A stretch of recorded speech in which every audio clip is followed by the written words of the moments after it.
আমাদের বিশেষজ্ঞরা, আমাদের নীতি নির্ধারকরা আছেন, ওনারা আমাদের যে সুশীল সমাজ আছেন, বিশেষ করে আমাদের আজকে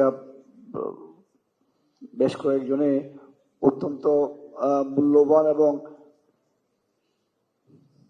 মানে আসলে বাস্তব অবস্থা এখন কি হবে, ভবিষ্যতে কি হবে, কোনটার জন্য কি হবে, প্রফেসর তামিম সাহেব, বুয়েটের হাসিফ স্যার বলেছেন, আমরা শুনেছি। তা আমি আমার মানে এন্টারপ্রেনারদের পক্ষ থেকে বা আমার ব্যক্তিগত পক্ষ থেকে দুই চারটা কথা শুধু বলবো যে এটাই বাস্তব চিত্র। দেশের আমি সাহেব বলছে যে বাংলাদেশে এখনো 500 ওনার কাছে আছে, আরো অনেকগুলো লাইনে আছে। তো এটা তো ওনার কাছে আছে, এভাবে চলছে। আমরা হয়তো, আমি তিতাসকে বলবো না, এই ধারাগুলা কমাবার জন্য আমাদের মরম আনিস ভাই একটা জাতীয় কমিটির মিটিং এ বলছিলেন, আকাশের যত তারা তিতাসের তত ধারা।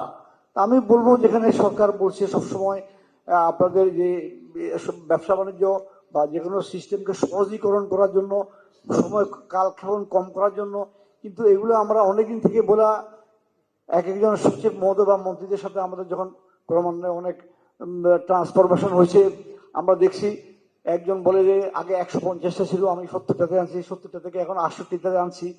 তো আমি বলবো তিতাস সহ, শুধু তিতাস একা না, যে কটা জ্বালানি কোম্পানি আছে বা আমাদের সরকারি, বিশেষ করে সব সরকারি দপ্তরগুলোতে আমাদের কিন্তু এই যে যথেষ্ট আমাদের ব্যবসা বাণিজ্য সহজীকরণের চেয়ে আরো দিন দিন কঠিন থেকে কঠিনতর হয়ে যাচ্ছে। তো সেটা একটা করতে হবে।